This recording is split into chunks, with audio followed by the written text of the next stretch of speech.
भगवान नाम का उच्चारण क्यों किया जाए? क्या परिणाम है प्रभु के नाम को जपने का? किस फल की, किस प्रभाव की उत्पत्ति होती है भगवान के नाम को उच्चारित करने पर? भगवान के किस नाम का जप किया जाए? नाम जप कितने समय किया जाए?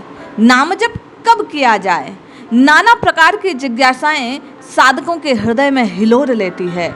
इन सभी प्रश्नों का समाधान आज आप और मैं परम पूज्य स्वामी श्री अखंडानंद जी सरस्वती जी महाराज की वाणी से, आनंद वाणी से, भगवन नाम नामक लेख से प्राप्त करने का प्रयास करते हैं।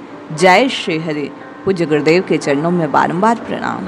पूज्य स्वामी जी लिखते हैं, म्रियमाण अर्थात मृत्यु के समय भगवान नाम लेने का जो विधान है उसका अर्थ मृत्यु क्षण नहीं। जब इंद्रियां असमर्थ हो, मन अचेत होगा, तब कैसे नाम लिया जाएगा? जिसका अनुष्ठान ही अशक्य हो ऐसा विधान शास्त्र में नहीं है। इसका अर्थ है मृत्यु से पहले जिस नामोच्चारण और मृत्यु के बीच पापाचरण ना हो, भले ही वह काल कितना ही लंबा क्यों ना हो, वह भगवान नाम उच्चारण मुक्ति का हेतु है। अनजान में पुत्रादि के ब्याज से उच्चारण किया हुआ नामाभास भी मुक्ति का कारण होता है। पूज्य स्वामी जी कहते हैं, नाम ऐसी अमोघ शक्ति को धारण किए रहता है कि नामा आभास भी नाम के पूर्ण प्रभाव को प्रकट करता है। नाम जप, नाम संकीर्तन अथवा एक बार नामोच्चारण तो जिह्वा आदि से करने के प्रयत्न से साध्य एक कर्म है। इससे ईश्वर या मुक्ति की प्राप्ति कैसे हो, ये शंका रहती है, क्योंकि शास्त्र में कहा कि ज्ञान के बिना मुक्ति नहीं हो सकती। यह प्रश्न ठीक है। इसका उत्तर यह है कि जहाँ आत्मा और ब्रह्म की सिद्ध अवस्था के अज्ञान से बंधन है, तत्व ज्ञान से अविद्या की निवृत्ति होने पर मुक्ति है, वहाँ वैसा ही है। नाम अपने आप में अमोघ है। नाम नामी के प्रभाव को, स्वरूप को प्रदान करने वाला है। वहाँ तो जीव को आवरण भंग करना पड़ता है, परंतु सगुण ब्रह्मवाद में जहाँ भक्ति से भगवान की प्राप्ति है, वहाँ जीव के नामोच्चारण आदि साधन को देखकर ईश्वर ही कृपा करके ज्ञान प्रदान करता है, मुक्त कर देता है। इसी से वह प्रसन्न होता है और जीव को अपेक्षित ज्ञान मुक्ति प्रदान करता है। सगुण ब्रह्म की प्राप्ति से भक्ति स्वतंत्र है और निर्गुण ब्रह्म की प्राप्ति में ज्ञान स्वतंत्र है। स्वामी जी कहते हैं, नाम दुख मिटाता है क्योंकि वह हमारी क्रिया को दुखमय संसार की ओर से मोड़कर परम आनंद घन ईश्वर की ओर मोड़ देता है। नाम दुख के कारण पापों को मिटाता है क्योंकि उसमें वासनाओं को शांत करने की अचिंत्य शक्ति है। नाम संसारी वासना को मिटा देता है क्योंकि वह ईश्वर प्राप्ति की वासना को जागृत करता है। नाम चित्त की चंचलता और मनोराज्य को शांत कर देता है क्योंकि बार बार एक ही नाम का उच्चारण करने से वृत्तियों की एक धारा बनती है और वह एक ही लक्ष्य परम तत्व परमात्मा की ओर बहने लगती है। नाम अंतर्यामी को सम्मुख लाकर खड़ा कर देता है क्योंकि बार बार पुकारने से कृपालु अंतर्यामी अपने को गुप्त नहीं रख पाता। नाम अभिमान को गला देता है क्योंकि यह मान के विपरीत स्वयं नाम और नाम रूप है। पूज्य स्वामी जी कहते हैं, नाम बुद्धि को शुद्ध करता है क्योंकि शुद्ध का नाम शुद्धाकार वृत्ति जनक है। नाम अविवेक का नाशक है क्योंकि सत और त्वत अर्थात नाम ही परमात्मा का स्वरूप शोधक है।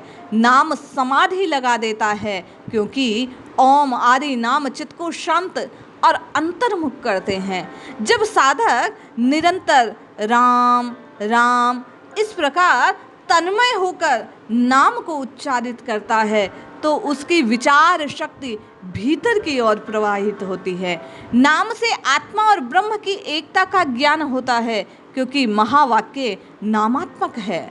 नाम से भगवत प्रेम मिलता है क्योंकि अपना नाम सुनकर भगवान प्रसन्न और गुप्त को प्रकट कर देते हैं। नाम से परम आनंद की प्राप्ति क्योंकि जिसका नाम है वह आनंद स्वरूप है। नाम नामी अभिन्न है।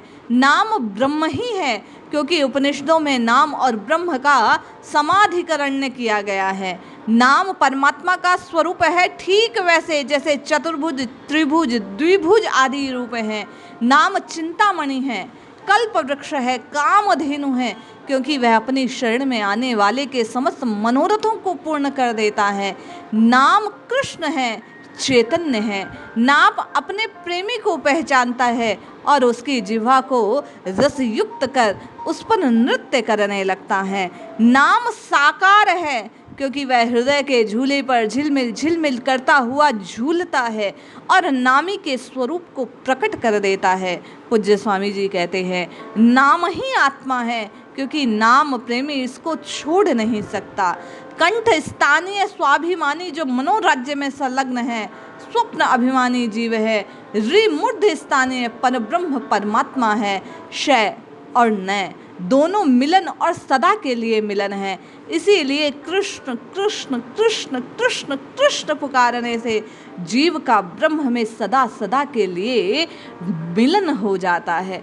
जैसे राम राम राम राम राम पुकारने पर सब में रमण करने वाले राम में लय हो जाता है। कृष्ण अर्थात कृषक, कृष्यति कृषेति वह जो खेत जोते। भक्त का हृदय खेत है, कृष्ण है उसमें खेती करने वाला। वह कठोर भूमि को भाव से कोमल बनाता है, सूखे हुए को सींचता है। ममता मोह के कंकड़ पत्थर खरपतवारों को दूर फेंकता है। वासना की घास उखड़ती है, सद्गुणों की खाद उसे उर्वर बनाता है। प्रेम का बीज बोता है, उसको अंकुरित पल्लवित पुष्पित फलित करता है और प्रसन्न हो परिपक्व होने पर इस नाम के प्रभाव से उसमें रसास्वादन होता है। सचमुच कृष्ण एक किसान के ही सदृश है। कृष्ण माने सत्ता, न माने निवृत्ति, परमानंद निवारण, निरावरण, शांति, सच्चिदानंद पर ब्रह्म कृष्ण ही है। कृष्ण कृष्ण कृष्ण निराकृति साक्षात पर ब्रह्म। इस नाम मात्र को जपने से परिपूर्ण अवस्था की प्राप्ति होती है।